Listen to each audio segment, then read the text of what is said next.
नमस्कार, आप सभी का रमेश सूरज यूट्यूब चैनल पर बहुत हार्दिक स्वागत है। डीएलएड वर्सेस बीएड विवाद मामले को लेकर कल सुप्रीम कोर्ट में एक बार पुनः सुनवाई होगी।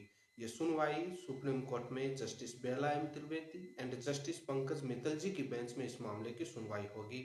आइटम नंबर 58 पर मध्य प्रदेश राज्य सरकार की तरफ से सुप्रीम कोर्ट में लगाई गई मिसलेनियस एप्लीकेशन भी सुप्रीम कोर्ट में सुनवाई के लिए मेंशन की गई, जिसका वीडियो मैंने चैनल पर डाला था। उसमें क्या कहा उस पर भी मैं इस वीडियो में चर्चा करूंगा। सुप्रीम कोर्ट ने क्या कहा। ये मामला है छत्तीसगढ़ राज्य सहायक शिक्षक भर्ती का।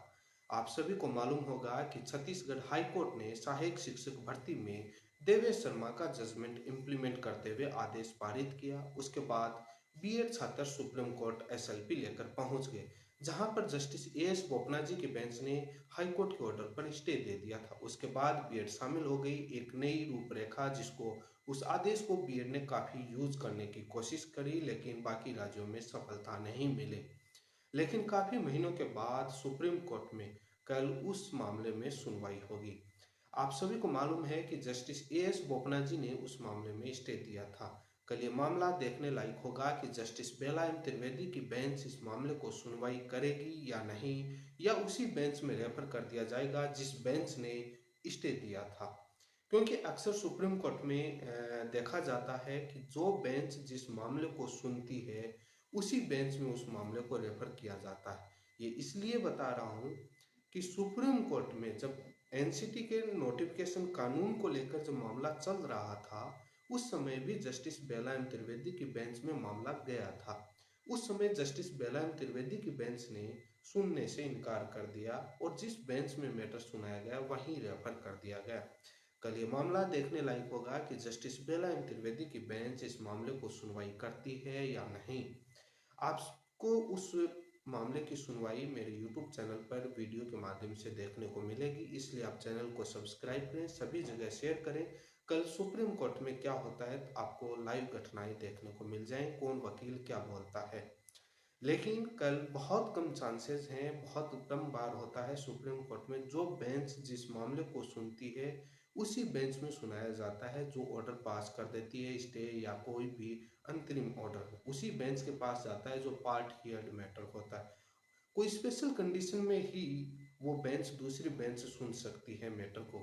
जब कोई जज रिटायर हो जाए या कोई वैसी कंडीशन आए तब कोई दूसरी बेंच में रेफर किया जाता है, तब दूसरी बेंच सुन सकती है। अदरवाइज जो बेंच आदेश पारित करती है, जो मैटर सुन चुकी होती है, उसी बेंच में वो मैटर जाता है। अब ये कल देखने लायक होगा कि सुप्रीम कोर्ट में जस्टिस बेला एम त्रिवेदी की बेंच इस मामले को सुनवाई करती है या नहीं करती। दूसरी बेंच में जिस बेंच ने जस्टिस एएस बोपन्ना जी की बेंच ने सुना था उसी में रेफर किया जाता है।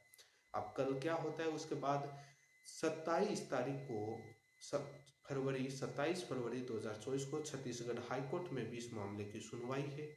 आपको मालूम होगा कि सुप्रीम कोर्ट ने जब स्टे दिया था तब सुप्रीम कोर्ट ने कहा था, हाईकोर्ट को निर्देश दिया था कि लो और मेरिट के बेसिस पर हाईकोर्ट इस मामले को डिसाइड करे।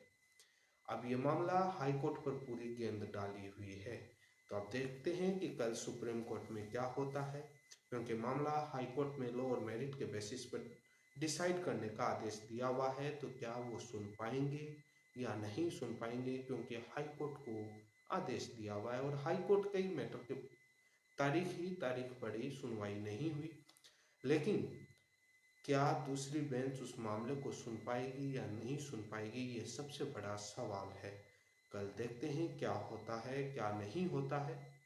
यदि आप मेरे चैनल पर पहली बार जुड़े हैं तो चैनल को सब्सक्राइब करें ताकि लेटेस्ट जानकारी आपको इस मामले को लेकर मिलती रहे। मध्य प्रदेश वाले मैटर में भी मेंशन करवाई गई है, जिसको लेकर जो भी डेट आएगी आपको यूट्यूब चैनल पर बता दी जाएगी।